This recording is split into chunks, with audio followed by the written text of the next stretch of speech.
그리고 말씀 봉독하겠습니다. 말씀은 창세기 22장 7절에서 14절입니다. 창세기 22장 7절에서 14절입니다. 함께 일어나서 읽도록 하겠습니다.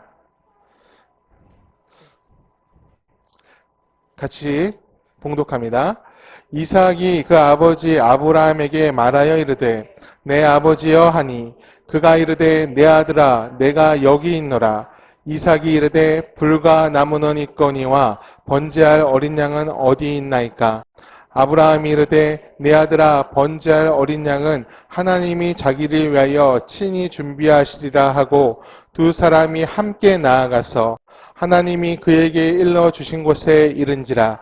이에 아브라함이 그곳에 제단을 쌓고 나무를 벌려놓고 그의 아들 이삭을 결박하여 제단 나무 위에 놓고 손을 내밀어 칼을 잡고 그 아들을 잡으려 하니 여호와의 사자가 하늘에서부터 그를 불러 이르시되 아브라함아 아브라함아 하시는지라.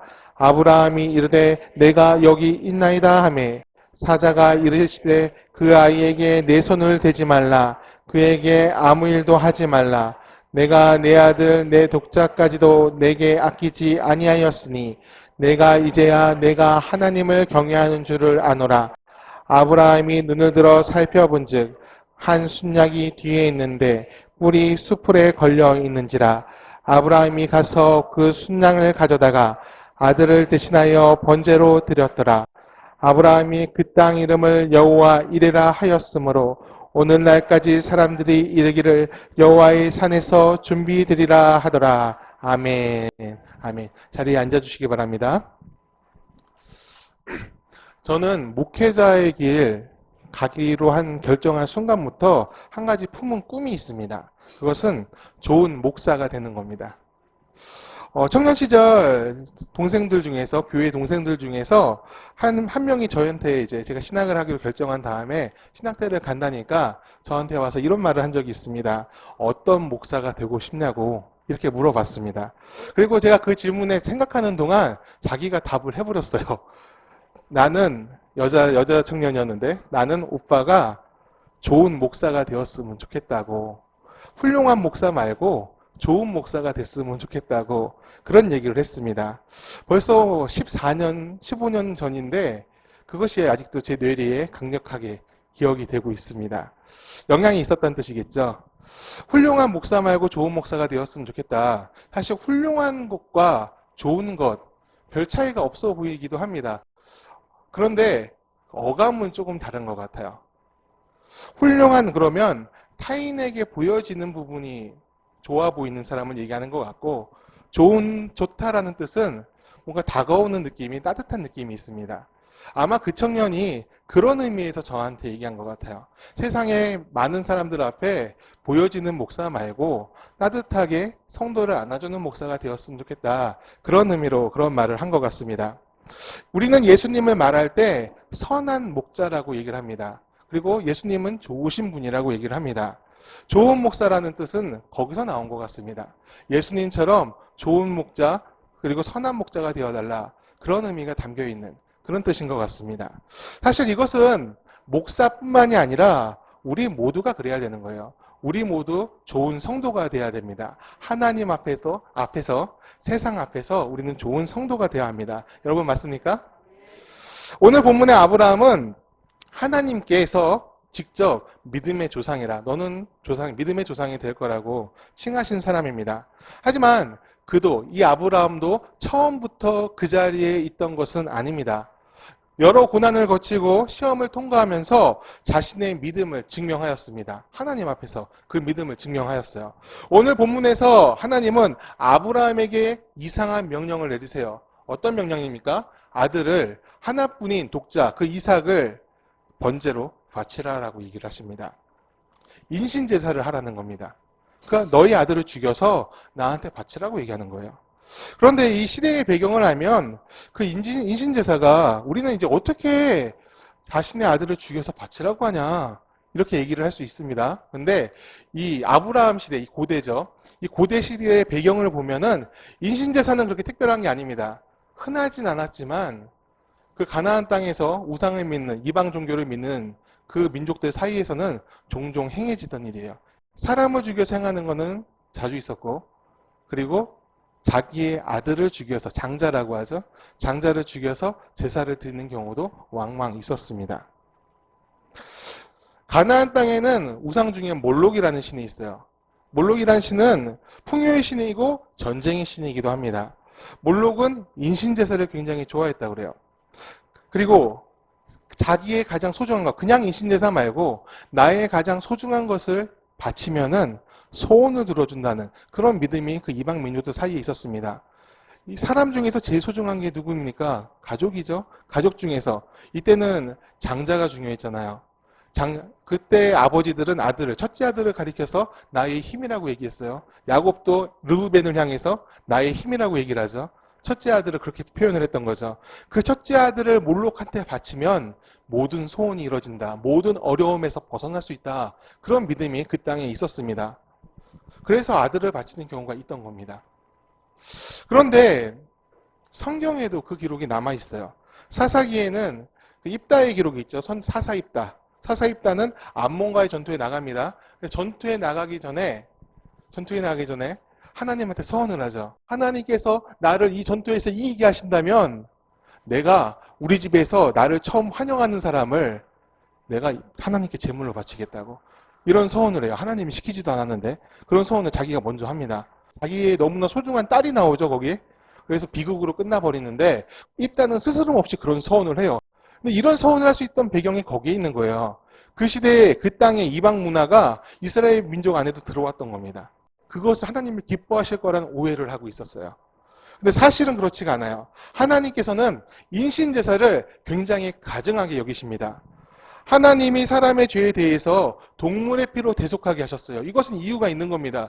그냥 동물 피가 능력이 있어서가 아니라 우리를, 사람을 지키려고 하시는 겁니다. 사람이 죄를 졌으면 그 대가는 사람이 받는 겁니다. 그 대가가 무엇입니까? 사망이에요. 죽는 거예요. 끝나는 거예요. 그런데 하나님께서는 그렇게 하지 않으십니다. 동물의 피로서 제사를 드리면, 나한테 번제를 드리고 속죄제를 드리면 너희 죄를 사해 주겠다. 대속의 은혜를 주셨어요. 그것은 인간의 목숨, 생명, 육신과 영혼의 생명을 지켜주려고 하시는 거죠. 다시 말해서 보호하신 거예요. 사람을 보호하시는 겁니다. 예수님께서 이 땅에 오신 이유도 거기에 있죠. 우리를 심판하러 오신 게 아니지 않습니까? 우리를 구원하기 위해서 이 땅에 오셨습니다. 그런데 사람이 그 스스로 그 자녀를 죽여서 번제로 하나님께 드리려 한다면 이것을 하나님께서 기뻐하시겠습니까? 아니에요. 하나님의 방법이 아닙니다. 그것은 돌이킬 수 없는 죄입니다. 그런데 하나님이 아브라함에게 그 인신제사를 요구하고 계십니다. 하나님답지 않은 일이에요. 지금까지 그러신 적이 없습니다. 그런데 이번에 아브라함한테 그 어려운 요구를 하고 계시는 거예요. 너희 아들 이삭을 바쳐라. 아브라함은 하나님을 잘 아는 사람이죠. 매우 이상하게 여겼을 것입니다. 그리고 기도했을 거예요. 하나님, 이거 좀 이상하다고. 왜 그러시냐고. 이거 잘못된 명령 아니냐고. 하나님은 지금까지 그러신 적 없지 않냐고. 은혜 하나님, 사랑의 하나님, 살리시는 하나님이신데 왜 죽이라고 하시냐고. 그리고 이삭은 하나님께서 주시지 않았냐고. 탄원했을 것 같습니다. 100세에 간신히 아들을 낳았는데, 그것도 약속의 아들인데, 나는 안 된다고 생각했는데 하나님이 된다 하셔가지고 주신 아들인데 그 아들을 다시 걷어가신다고요? 이게 무슨 말이에요, 주님? 이렇게 기도를 했을 것 같아요. 이상한 시험이었습니다. 저는 이 본문을 묵상하면서 하나님께서 여기에 두 가지 의미를 두셨다. 그런 생각을 해봅니다. 첫째는 우선순위입니다. 이삭은 아브라함이 100세 때 얻은 아들입니다. 얼마나 이뻤을까요? 아마 눈 안에 넣어도 안 아팠을 겁니다. 이삭이 말하면 뭔가를 요청하면은 아브라함은 그것을 해주기 위해서 최선을 다했을 거예요. 왜냐하면 너무 귀한 아들이니까. 그리고 나의 장자니까. 하나밖에 없는 장자인데. 이쁘고 사랑스럽고 소중했을 겁니다. 근데 하나님께서 그것을 테스트하고 계세요. 이 아이가 너의 우상이 되어 있는지 아닌지를 보시고자 하십니다. 하나님께서 주신 선물인데 그 선물을 하나님이 주셨는데 그 선물을 하나님보다 더 위에 놓고 있느냐, 그것을 보시고자 하는 것 같아요. 그런데 여기서 우리가 한 가지 기억해야 될 것이 있습니다. 하나님은 지금 이삭을 놓고 이삭이 첫 번째야, 내가 첫 번째야, 그 얘기를 하고 하시는 것이 아닙니다. 그건 하나님의 관심사가 아니에요. 하나님은 당연히 첫 번째예요. 하나님은 당연히 첫 번째인데 다른 것들이 그 뒤에 있어야 된다. 단순히 그걸 얘기하고 싶으신 게 아닙니다. 하나님하고 경쟁하는 것은 사실 아무것도 없어요. 우리 인간들이 그렇게 만들고 있는 거예요. 모든 것이 하나님 안에 있습니다.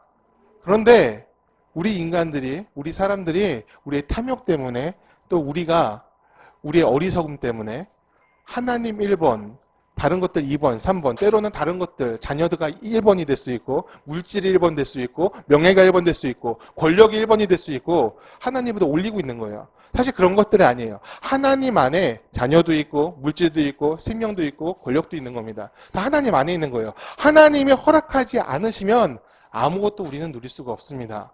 주님이 주신 겁니다. 하나님은 지금 그것을 말씀하고자 하는 거예요. 하나님 밑에 있는 것들이 아니라 전부 다 내 안에 있다. 다 내 것이다.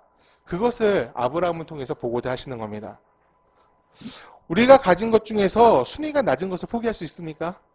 여러분들이 가진 것 중에서 1번부터 100번까지 매긴다고 했을 때 100 위에 있는 것은 쉽게 포기할 수 있을까요?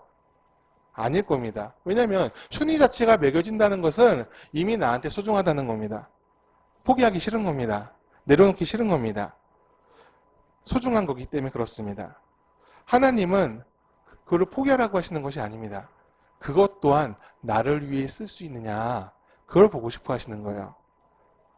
나를 위해서 내가 가장 소중히 여기는 것, 그것을 내어줄 수 있느냐. 아브라함한테는 그것이 이삭이었던 겁니다. 이삭을 놓고 하나님께서 말씀하시는 거예요. 이삭을 나를 위해서 줄 수 있느냐. 무엇을 소중히 여기고 살고 계십니까? 아브라함은 자녀였지만 우리는 사실 다른 것일 수 있어요. 그것을 하나님을 위해서 쓸 수 있으십니까? 유튜브를 보다가 성도의 노래라는 것을 듣게 됐어요. 여러분 다 들어보셨을 겁니다. 근데 이 제가 들은 성도의 노래는 좀 다른 거였어요. 한번 보여주시겠어요? 예, 이분들이 부른 건데요.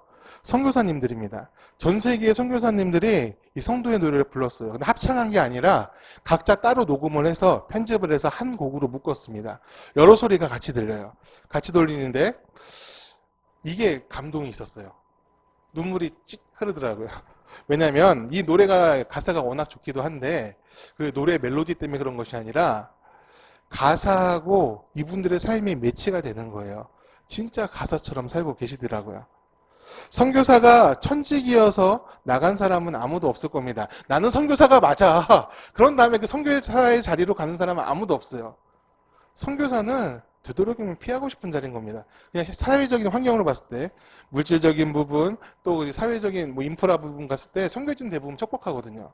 거기서는 자녀 키우기도 힘들거든요. 모든 것이 어려운 곳이 바로 선교지입니다. 그 땅으로 나가는 사람들은 사명감으로 충성으로 나가는 겁니다. 하나님을 너무 사랑해서 충성하다 보니까 내가 이 자리에 와 있는 거예요. 그게 선교사들의 삶입니다. 그러니까 그것들을 생각하니까 이 노래하고 이 가사하고 매치가 되니까 이 노래에 감동이 있습니다. 한번 들어보셨으면 좋겠어요. 이따 집에 가서 다 들어보십시오. 그런데 또 하나 느끼는 것은 이 노래 들으면 느낀 것은 비단 선교사뿐만이 아니겠구나. 우리들도 마찬가지겠구나. 그리스도의 삶이 우리 믿는 사람들의 삶이 이렇게 돼야 되겠구나. 그런 생각을 하게 됐습니다. 우리의 삶은 믿는 자들의 삶은 하나님을 중심으로 그 삶이 돌아가야 합니다. 이게 정상이에요. 제가 아끼는 후배 중에 하나가 예전에 2008년, 9년에 시리아로 선교사로 나간 적이 있습니다. 이름만 말하면 여러분 대부분 다 아는 사람이에요. 그런데 그 청년이 나갔을 때 모든 사람이 안타까워했어요. 아이고 가서 고생하겠네. 그런 것이 아니었습니다. 그 청년이 나간 시기가 20대 후반이었습니다. 우리나라에서 되게 굉장히 좋은 대학원을 나오고 이제 사회에 진출을 해서 자신의 역량을 기르고 사회에서 자리 잡아야 되는 그런 순간입니다. 일단 학벌이 좋지 않습니까? 그러니까 다들 좋은 데 갈 수 있을 거라 생각을 했어요. 근데 그 순간에 해외 나가서 2년 이상 있다 오겠다는 겁니다. 그러니까 다들 걱정하는 거예요. 아, 지금은 아닌 것 같은데. 너와 네 인생에서 굉장히 중요한 순간인데 지금 나가면 어떡하냐. 다 말리려고 하는데 이 청년이 그런 말을 합니다. 내 삶의 11조를 주님께 드리고 싶어요. 내 삶의 가장 중요한 한 토막을 하나님께 드리고 싶다. 이런 얘기를 합니다.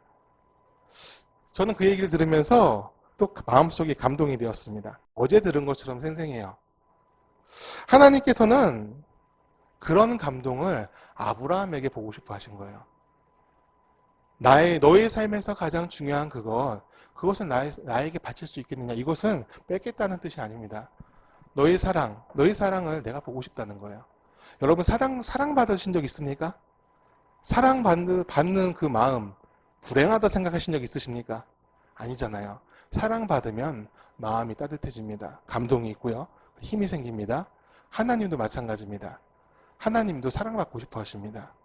우리가 하나님을 사랑하고 하는 그 사랑을 표현할 때 주님께서 기뻐하세요. 하나님께서는 아브라함을 통해서 그 사랑을 확인하고 싶어 하셨습니다. 여러분, 무엇이 소중하십니까? 하나님께서는 그 소중한 것을 버리라고 하신 것이 아닙니다. 하나님께서는 그 소중한 것을 나를 위해 썼으면 좋겠다. 그렇게 얘기하고 계시는 거예요.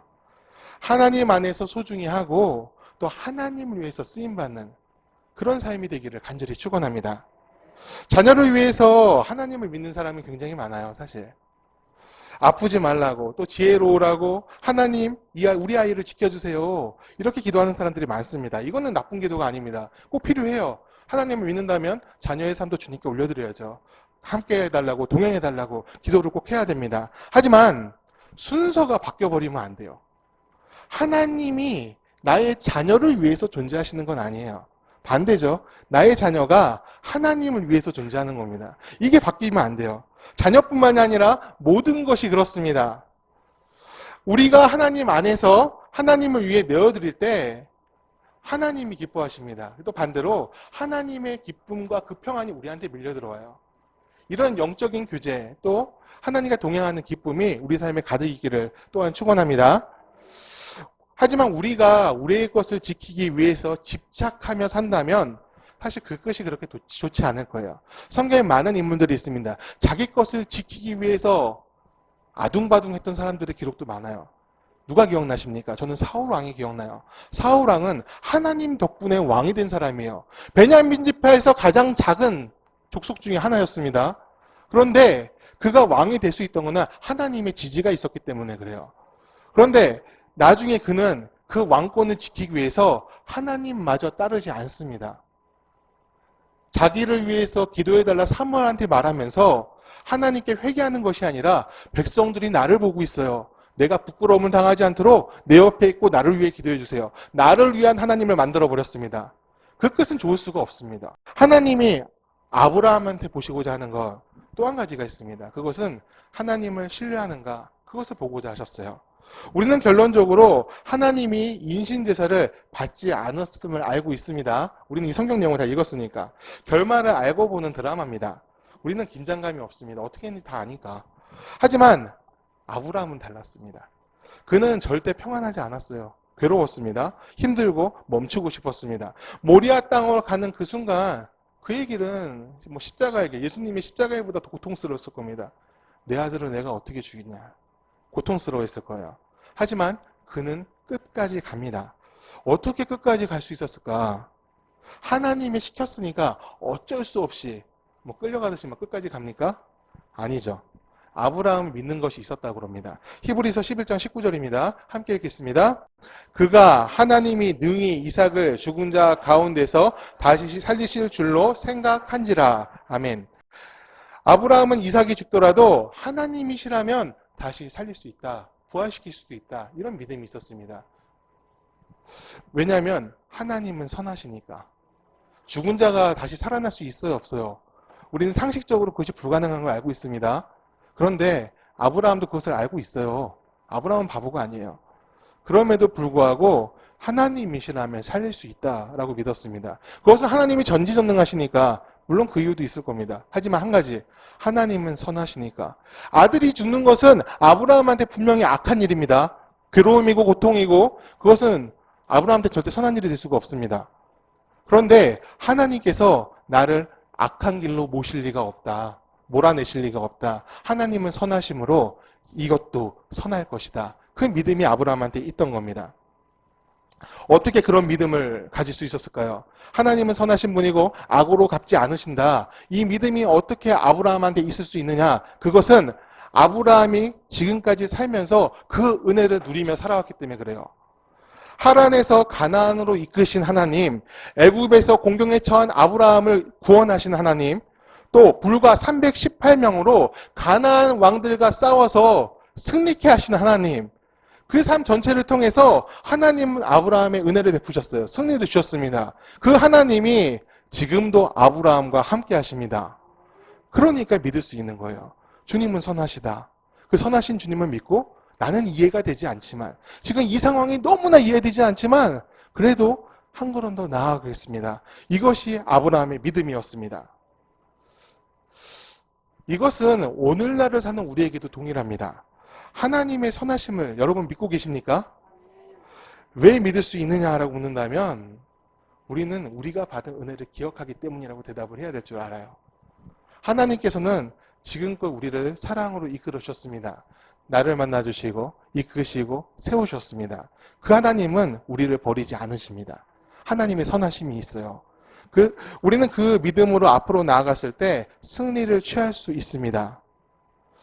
지난 목요일에 우리 교회에 충주 주향한 교회라는 곳에서 목사님 부부가, 목사님하고 사모님 이렇게 한 분이 오셨어요. 오셨는데 이분들은 제가 아는 분들이 아닙니다. 근데 갑자기 전화가 와서 우리 교회에 오겠다고, 우리가 조그만 교회들, 작은 교회들 코로나 때문에 어려운 거 잘 아는데 돕고 싶다고. 근데 계좌로만 그냥 쭉 선교비 보내면은 좀 마음이 전해지지 않는 것 같아서 충주에서 직접 올라오셨어요. 근데 알고 보니까 그냥 우연히 온 게 아니라 그 충주 주향한 교회에 저희랑 이제 춘천에서 알게 된 그 집사님 한 분이 다니고 계셨어요. 근데 그분이 이제 교회 권고 시간에 목사님께서 10교회 정도를 돕고 싶습니다. 그러니까 성도님들께서 아는 작은 교회들을 추천해 달라고 얘기한 겁니다. 그래서 그분이 우리 교회를 써내신 거예요. 방화동에 있는 더 교회 해서 써낸 겁니다. 근데 그게 뽑힌 겁니다. 그래서 10교회 중에 들어갔는데 직접 오신 거예요.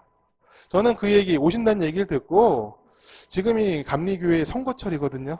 감독 뽑을 때가 다가오고 있어요. 근데 이때가 되면은 연락이 자주 와요.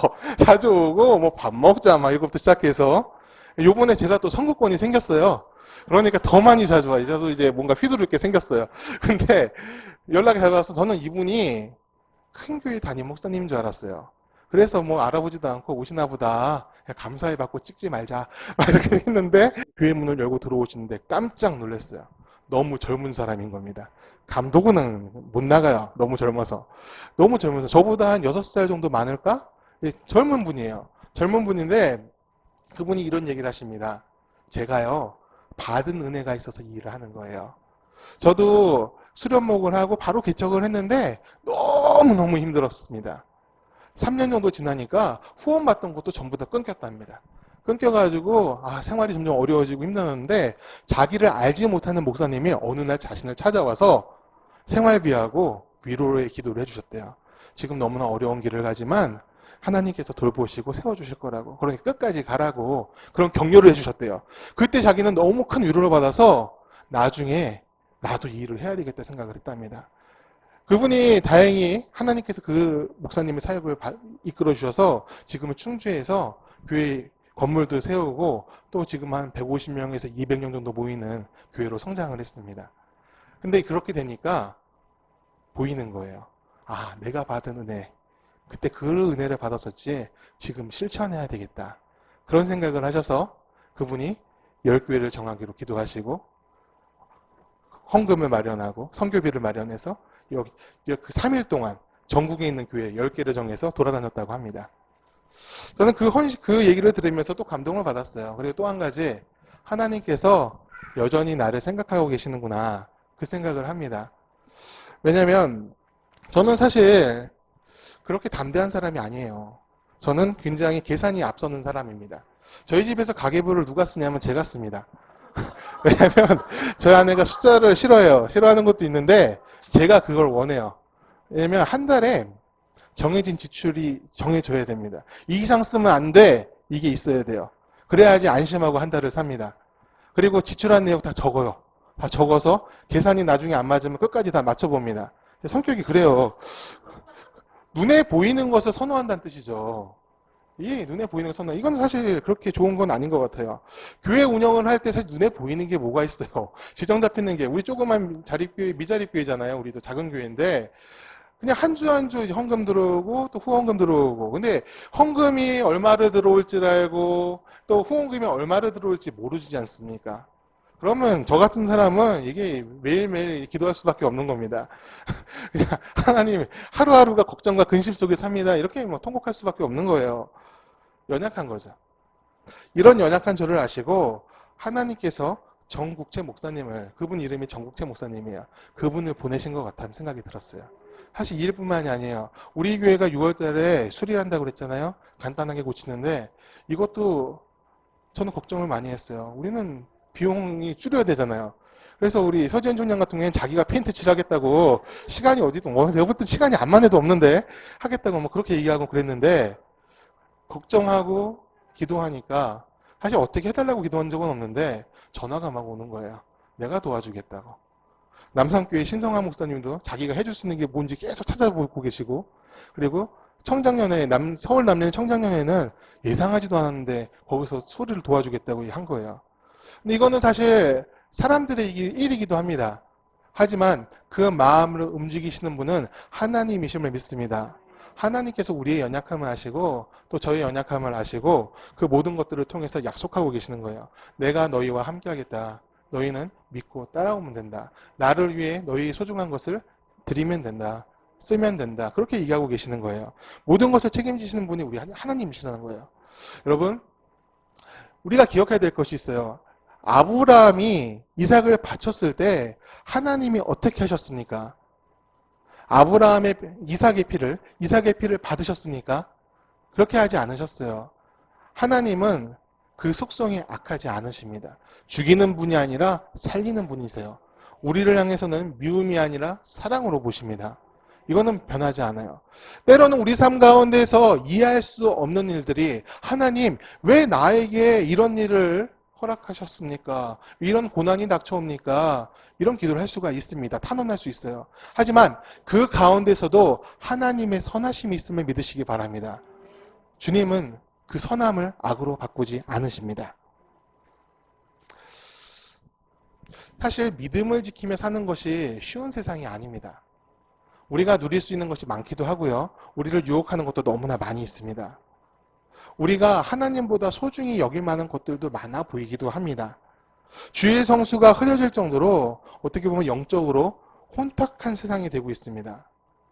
근데 그 가운데서 우리가 이 아브라함의 헌신을 기억했으면 좋겠어요.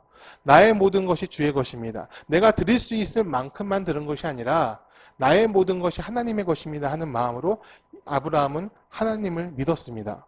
또 하나님께서는 그런 아브라함을 믿음의 조상이라 칭하시면서 높여주셨죠. 사실 이것은 아브라함만 가질 수 있는 영광은 아닙니다. 우리도 하나님을 위해 산다면 그 영광을 취할 수 있습니다. 우리가 하나님을 위해 살았으면 좋겠습니다. 우리가 주님을 위해서 살기 시작했을 때 하나님께서 우리를 위해 준비하십니다. 아브라함의 여호와 이레가 우리의 여호와 이레가 될 줄 믿습니다. 세상은 우리를 많이 흔듭니다. 하지만 그 가운데서 믿음의 길로 나아가시기를 바랍니다. 우리가 믿음으로 나아갈 때 주님께서 우리의 삶을 돌보실 것입니다. 또 우리를 승리케 하실 것입니다.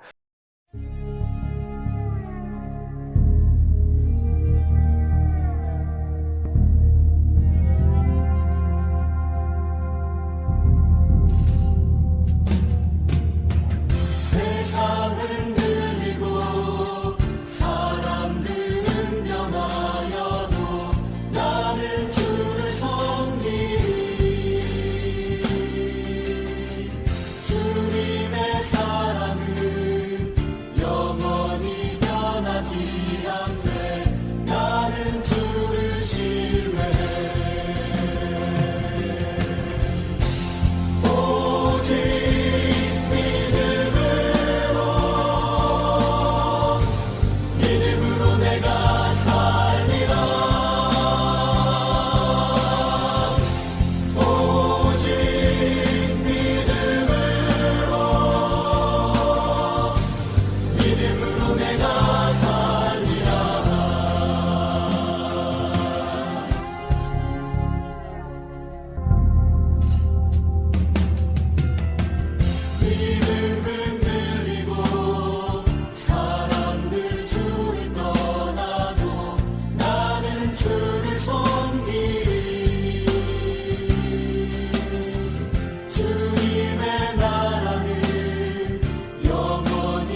주를 신뢰해 오직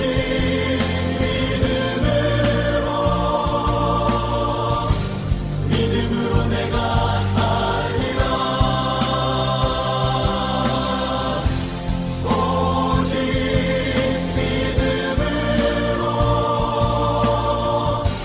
믿음으로 내가 살리라 세상은 들리고 사람들은 변하여도 나는 주를 섬기리 주님의 사랑은 영원히 변하지 않네 나는 주를 신뢰해 오직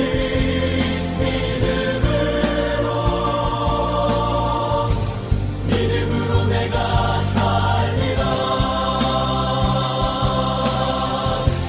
오직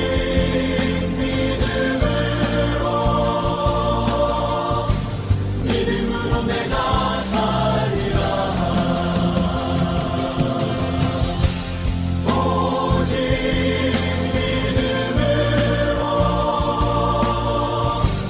믿음으로 내가 살리라 오직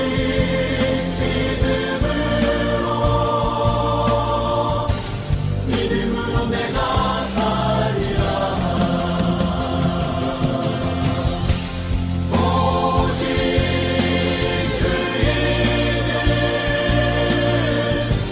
믿음으로 말미암아 살리라 오직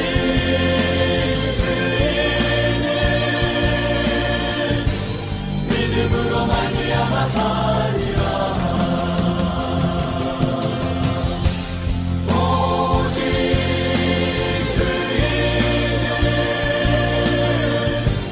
믿음으로 말미암아 살리라